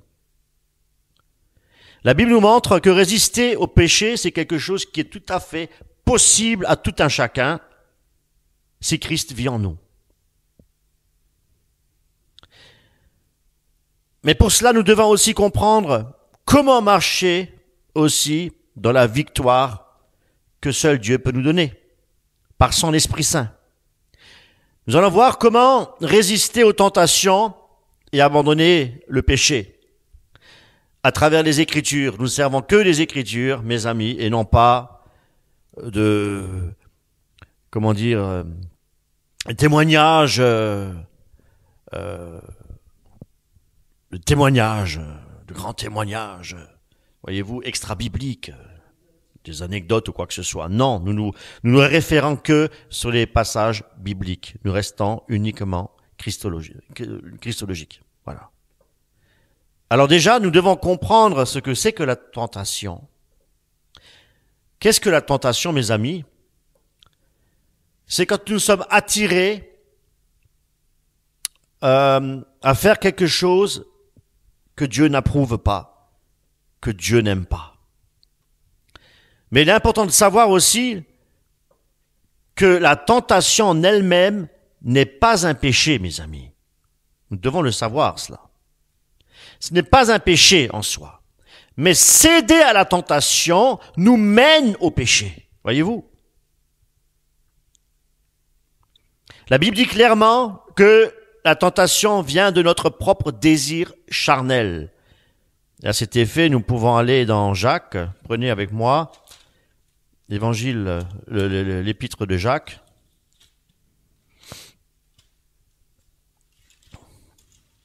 L'épître de Jacques, au chapitre 1, verset 14-15.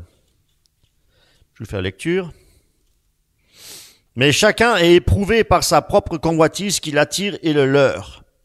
Puis la convoitise ayant conçu donne naissance au péché, et le péché, parvenu à son terme, enfante la mort. Version Bible Jérusalem. Chaque homme est tenté, nous dit aussi la parole de Dieu, quand il est attiré par sa propre convoitise, voyez-vous. Le péché commence souvent par un désir au niveau de la pensée.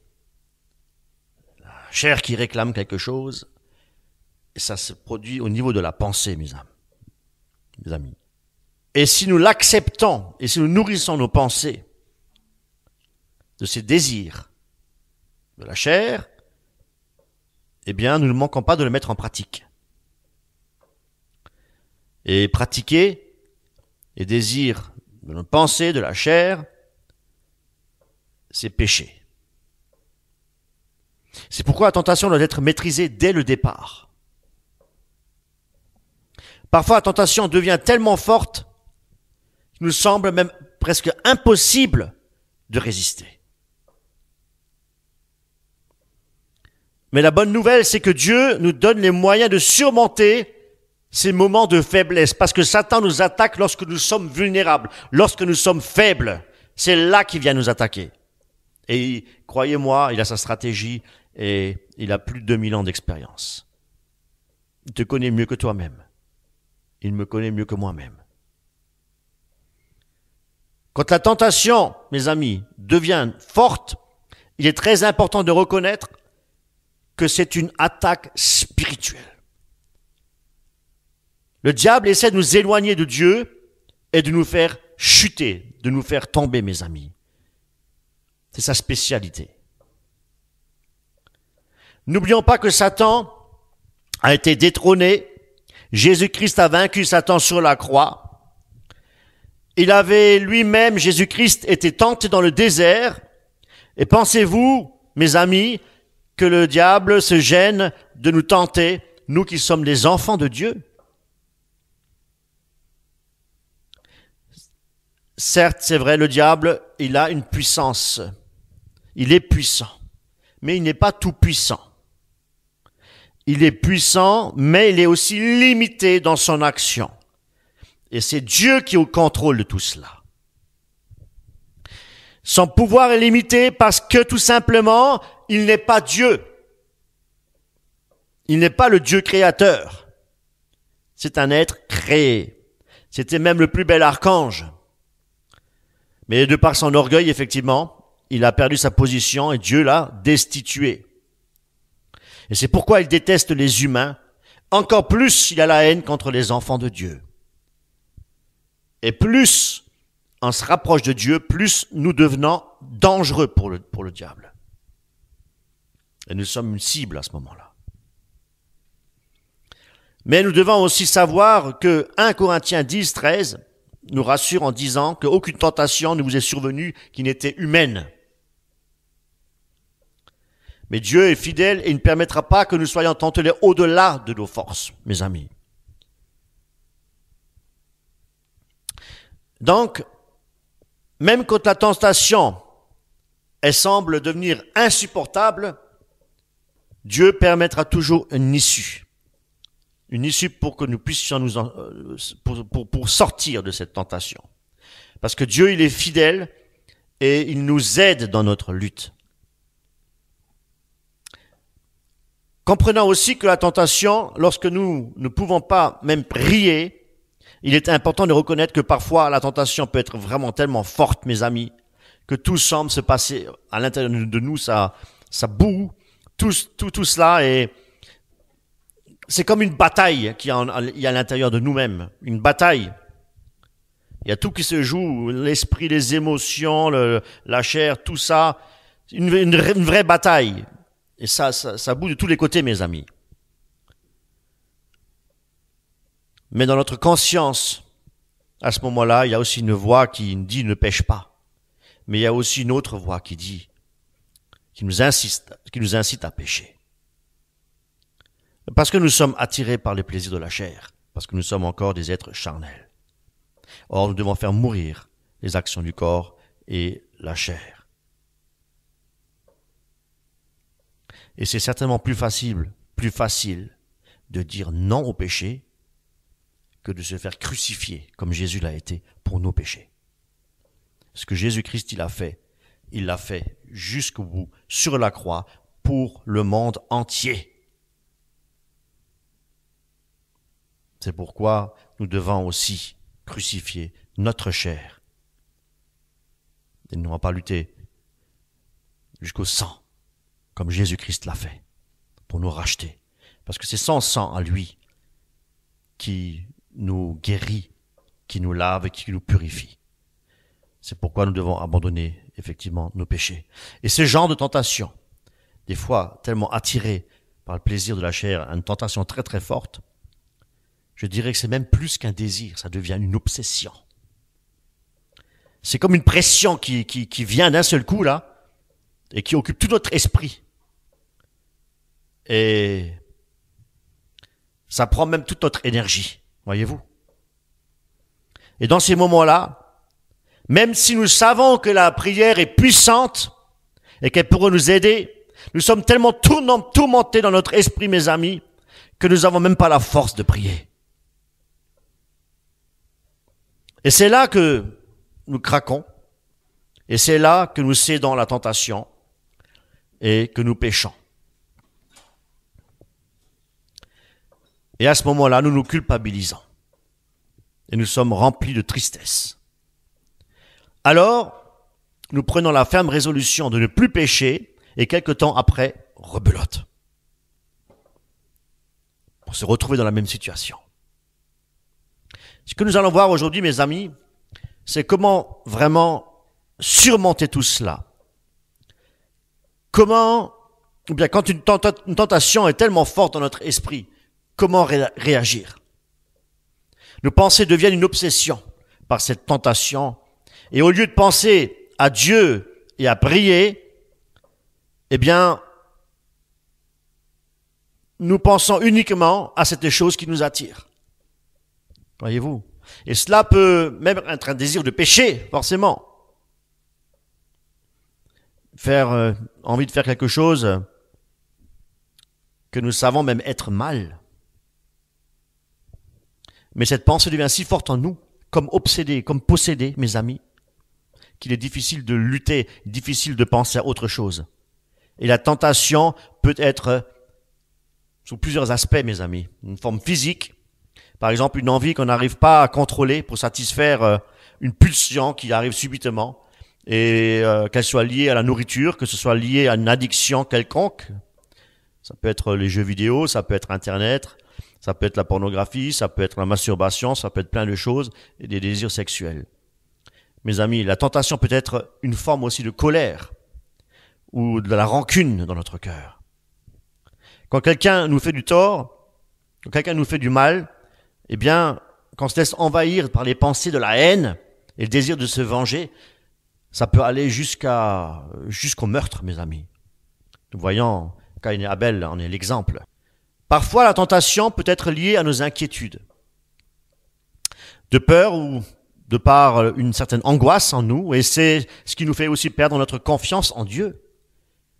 Ne soyez pas inquiets, nous dit le Seigneur. Et dans ces moments-là, c'est comme si notre esprit était prisonnier par ses pensées. Alors, pourquoi la tentation est parfois si forte, même tellement forte, au point qu'on n'arrive même plus à prier?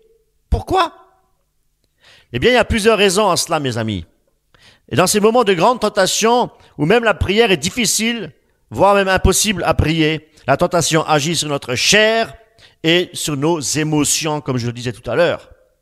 Nous avons tous effectivement une nature humaine, une nature pécheresse, c'est ce qu'on appelle la chair.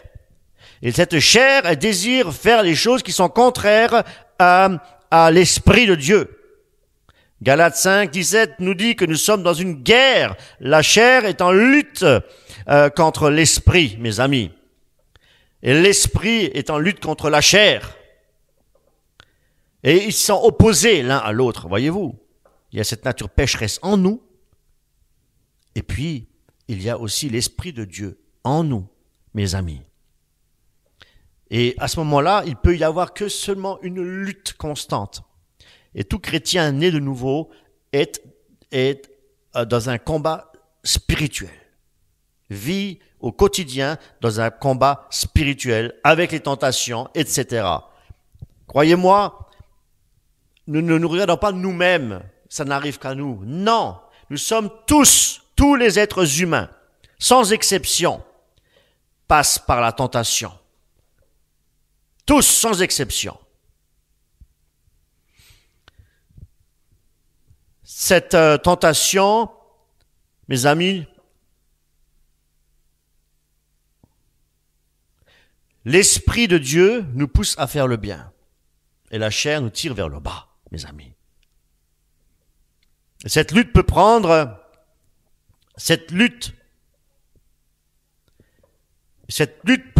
la prière difficile.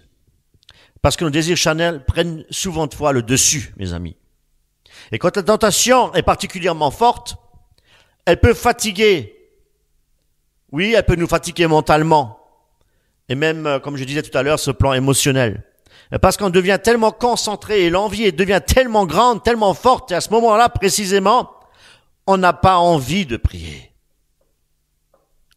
C'est ce qu'on appelle être submergé. Voyez-vous? C'est comme, je disais tout à l'heure, c'est comme une obsession. Et Luc 22 nous montre comment Jésus, alors qu'il était dans un moment de grande épreuve, qu'est-ce qu'il a dit? Il a encouragé ses disciples pour leur dire de prier, de veiller et de prier pour ne pas céder à la tentation. Et l'ennemi, il aime profiter, mes amis, de notre faiblesse. Satan, qui est l'adversaire de nos âmes, connaît bien nos faiblesses, comme je le disais tout à l'heure. Il sait qu'il est plus difficile de prier quand nous sommes dans un état de stress, d'angoisse, d'anxiété ou de grande tentation. Il le sait qu'à ce moment-là, on a du mal à prier. Et il utilise à ce moment-là, ces moments-là, pour semer la distraction dans notre esprit, dans nos pensées, dans nos esprits, oui. Pourquoi? Pour nous rendre encore la tentation plus grande. Voyez-vous sa stratégie? Dans 1 Pierre 5, 8, il est dit que le diable, votre adversaire, rôde comme un lion rugissant, cherchant qui le dévorera. Alors que faire quand la tentation est si forte et qu'on ne peut même plus prier? Bien que cela puisse être vraiment très difficile, il y a des choses que nous pouvons faire, même lorsque la tentation est trop forte pour nous, mes amis. C'est une bonne nouvelle. Dieu ne nous abandonne jamais, mais dans ces moments-là, il le sait aussi que nous sommes faibles, mes amis. Ce qu'il faut savoir, c'est que tous les hommes sont tentés. Et j'inclus bien sûr les femmes, j'inclus les enfants, j'inclus également les adolescents. Personne n'est à l'abri de la tentation. Mais malheureusement, quand la tentation est très forte, on se sent complètement découragé. Mais ce qu'il faut savoir, c'est que à ce moment-là précisément, il nous faut penser, il ne faut pas penser que Dieu nous a abandonnés, mes amis. Parce que nous savons que si nous cédons à la tentation, nous allons pécher. Alors c'est comme si on oubliait Dieu volontairement, mais lui ne nous oublie pas, mes amis.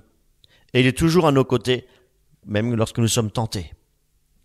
Quelle que soit la tentation, et quel que soit le degré de la tentation, mes amis. Et pourquoi Dieu est-il à nos côtés? Tout simplement parce que Dieu ne tente personne. Dans Hébreux 4, je vais prendre Hébreux 4, versets 15-16.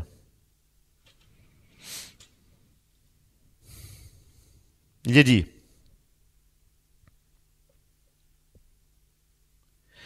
car nous n'avons pas un grand prêtre impuissant à compatir nos faiblesses, lui qui a été éprouvé en tout d'une manière semblable à l'exception du péché. Avançons-nous donc avec assurance vers le trône de la grâce afin d'obtenir miséricorde et de trouver grâce pour une aide opportune. Et là, j'aimerais reprendre avec vous le passage dans l'épître de Jacques, quand il dit que chacun est tenté, quand il est attiré et amorcé par sa propre convoitise. Puis la convoitise, lorsqu'elle a conçu, elle enfante le péché, et le péché, étant consommé, produit quoi? La mort. Jacques dit, effectivement, chacun est tenté quand il est attiré et amorcé par sa propre convoitise. Ici, tenter, c'est être poussé à faire quelque chose de mal. Mais ici, Jacques n'est pas en train de dire que cette tentation, elle vient directement du diable, voyez-vous. La tentation, elle commence en nous, dans les pensées, comme je l'ai expliqué, à cause de la chair, à cause de nos propres désirs charnels, parce que nous n'avons pas encore mis à mort notre chair, complètement. Puis il dit, attiré par sa propre convoitise. Ça signifie qu'on est intéressé ou séduit par quelque chose, mes amis, qui nous donne envie, qui nous fait envie. Pour quelle raison? Toujours pour satisfaire notre chair. C'est comme un poisson dans l'eau qui voit un appât et donc il a faim, il est attiré vers lui. Mais attention, mes amis, si le poisson il mord à l'hameçon, c'est un piège.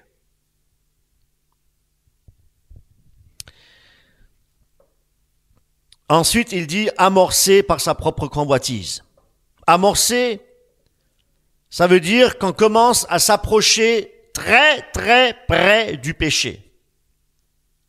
Et c'est là que notre esprit, comme je disais tout à l'heure, il est comme submergé, envahi, voyez-vous.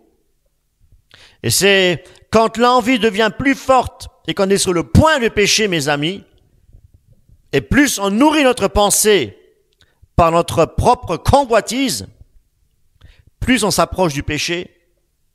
C'est là ce qu'on appelle caresser le péché. Et c'est là précisément qu'on n'arrive plus à prier. On n'arrive plus à prier. La chair a pris le dessus, voyez-vous, c'est déjà trop tard. C'est déjà trop tard. Et là précisément, qu'est-ce qui se passe? On n'arrive plus à résister. Et qu'est-ce qu'il fallait faire? 1 Corinthiens 6, 18, fuyez l'impudicité. Fuyez. Il ne fallait pas s'approcher du péché, il ne fallait pas nourrir ses pensées dans notre esprit. Il fallait fuir. 1 Corinthiens 6, 18. Fuyez l'impudicité.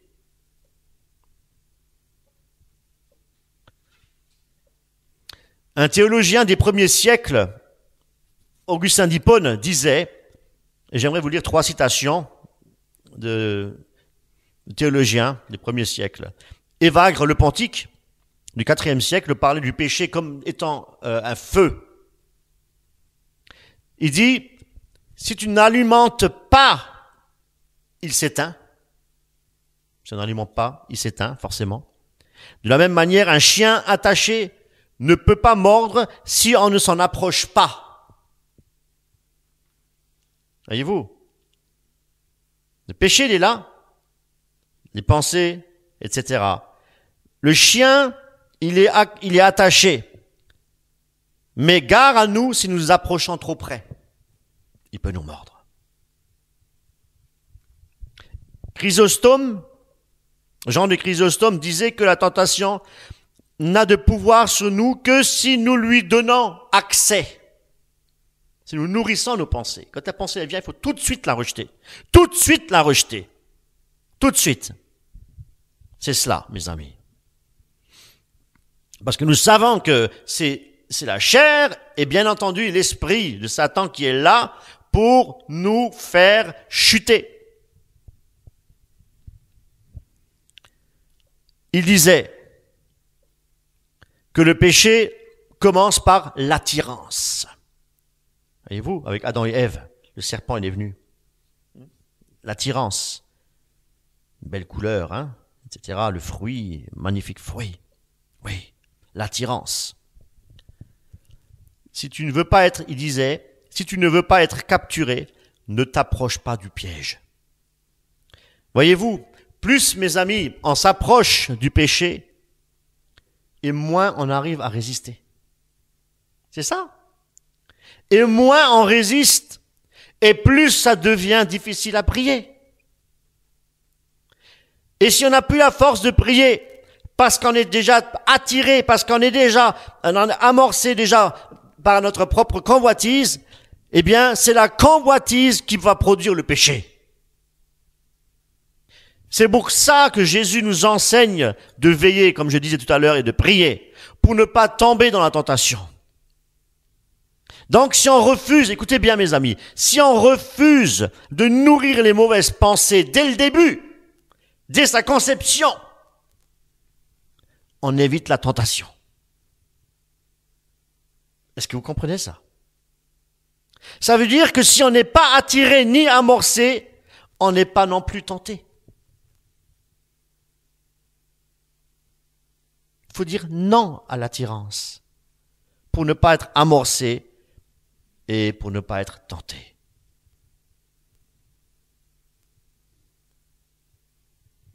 Il est vrai que la tentation commence dans nos pensées et dans nos désirs.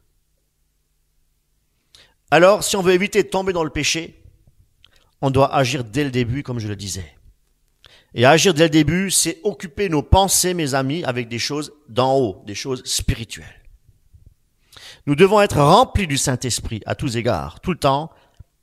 Et si nous sommes réellement remplis du Saint-Esprit, il ne reste plus de place pour le mal. Il ne reste plus de place pour les mauvaises pensées. Parce que quand les mauvaises pensées viennent à l'esprit, si nous sommes remplis du Saint-Esprit, eh bien, on les rejette.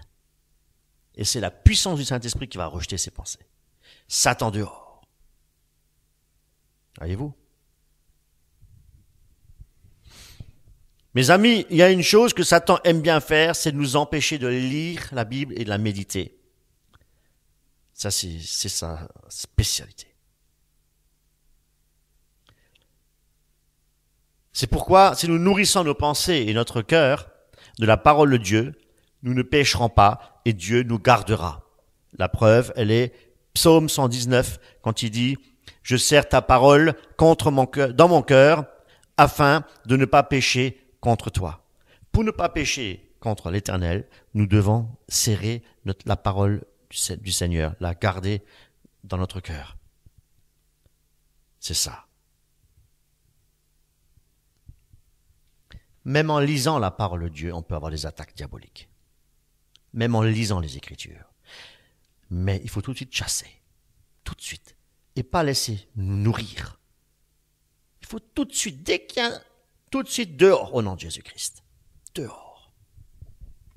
Le premier commandement, c'est celui d'aimer Dieu de tout notre cœur, de toute notre âme, de toutes nos pensées.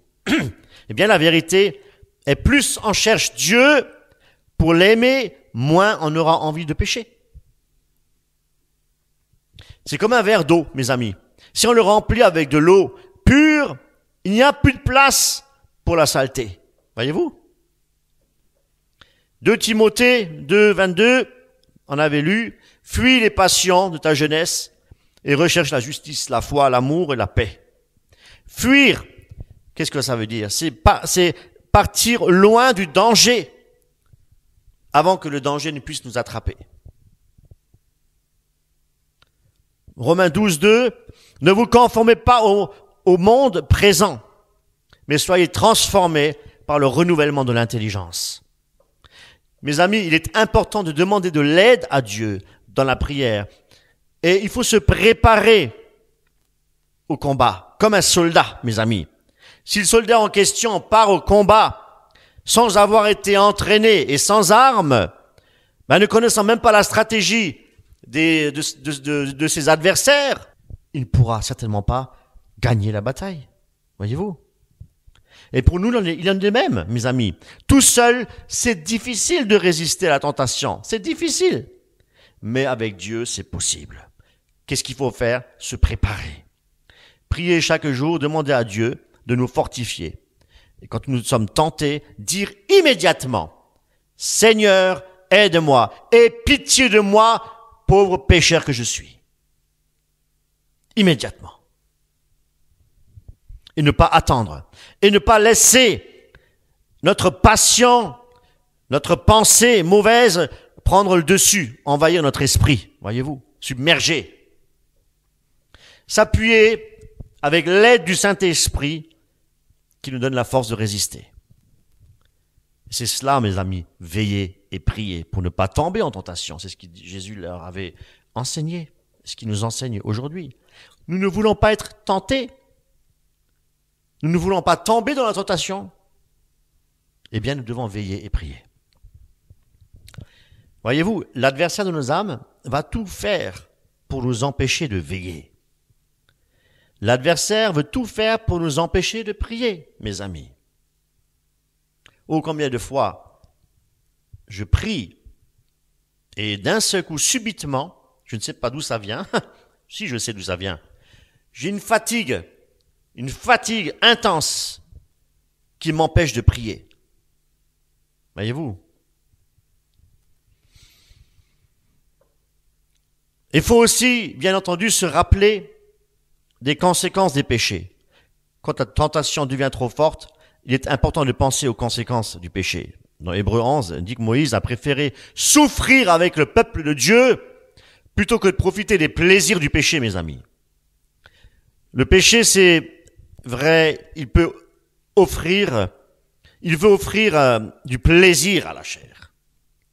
Nous sommes encore charnels. Si nous péchons, nous sommes encore charnels. Nous devons nous défaire de la chair. Voyez-vous, la crucifier. Mais malheureusement, ces plaisirs-là nous mènent à la mort.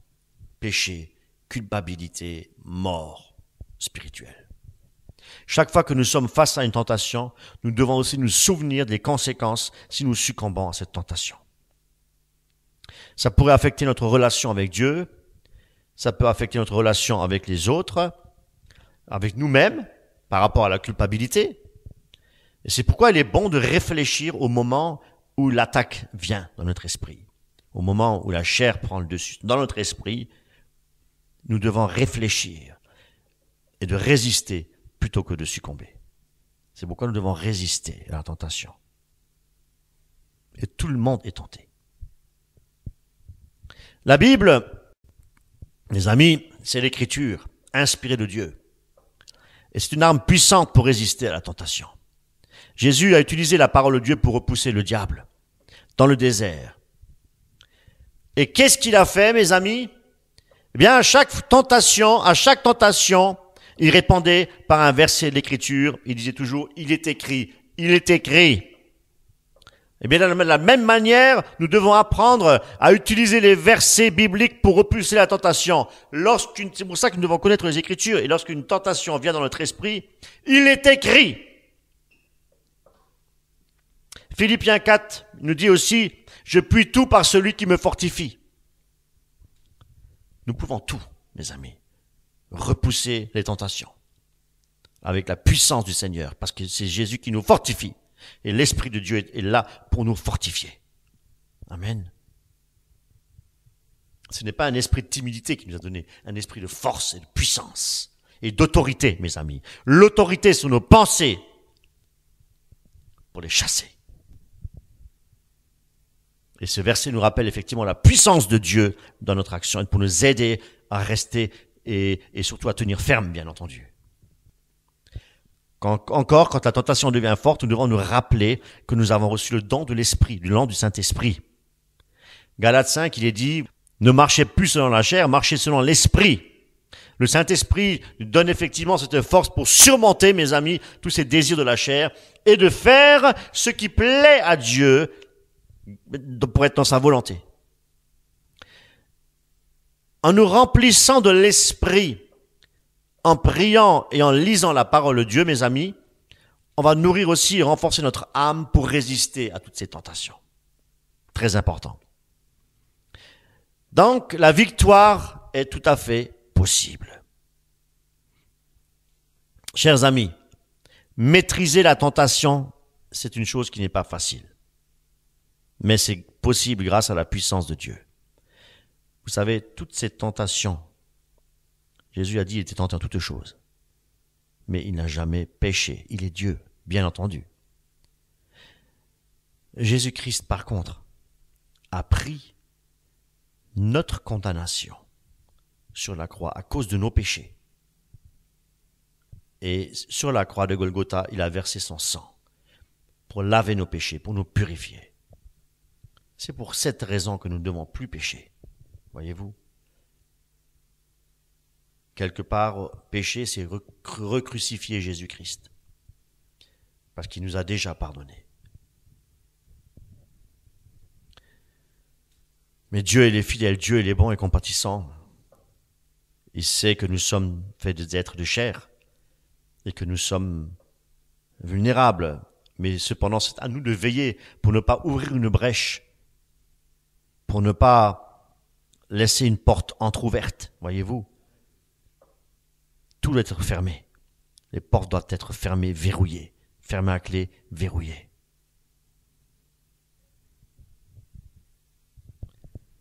Mais ce que nous devons aussi faire, mes amis, c'est de nous souvenir que Dieu est plus fort que toutes les tentations qui puissent exister. Et il nous donne aussi toujours la force de résister. Et c'est ça que nous devons nous dire aussi intérieurement. Parce que le problème qu'il y a, c'est que quand ces pensées impures, quand ces mauvaises pensées viennent dans notre esprit, la tentation est tellement forte, on succombe, on tombe, on pêche. Mais on a oublié de dire que Jésus-Christ est tout puissant pour contrecarrer justement toutes ces attaques, toutes ces tentations qui viennent à notre esprit. Nous avons la parole de Dieu, nous avons Jésus-Christ. La puissance du Saint-Esprit nous aidera à vaincre l'ennemi. Mes amis, mettons vraiment notre confiance non pas sur nos propres forces. J'arrive pas à résister, c'est plus fort que moi, j'arrive pas, Seigneur, là, j'arrive pas, j'en peux plus. Mais parce que tu essayes par tes propres forces de résister. Fais appel à Dieu. Et laisse tes émotions de côté. Crie à l'Éternel et l'Éternel te fera justice et grâce. Crois-moi. C'est parce que c'est pas par tes propres forces que tu arriveras à lutter contre une tentation. Mais c'est pourquoi nous devons résister. Mais nous ne résistons pas tout seuls. Nous résistons avec la puissance du Saint-Esprit. Nous résistons avec la puissance de Dieu, mes amis. Et là, à ce moment-là, si nous résistons avec la puissance de Dieu, la tentation sera repoussée et Dieu nous donnera la victoire. Au moment où nous sommes tentés, où nous sommes vraiment tourmentés dans notre esprit, nous disons, Seigneur mon Dieu, moi, je ne peux pas repousser cette tentation. Maintenant, Seigneur notre Dieu, j'invoque ton nom, Seigneur, et que la puissance du Saint-Esprit maintenant fasse repousser cette tentation dans le nom puissant de Jésus-Christ de Nazareth. Et le Seigneur va œuvrer. Et c'est lui qui va gagner, qui va remporter la victoire. Voyez-vous? Si nous faisons confiance en Jésus-Christ. Amen. Soyez richement bénis. Amen.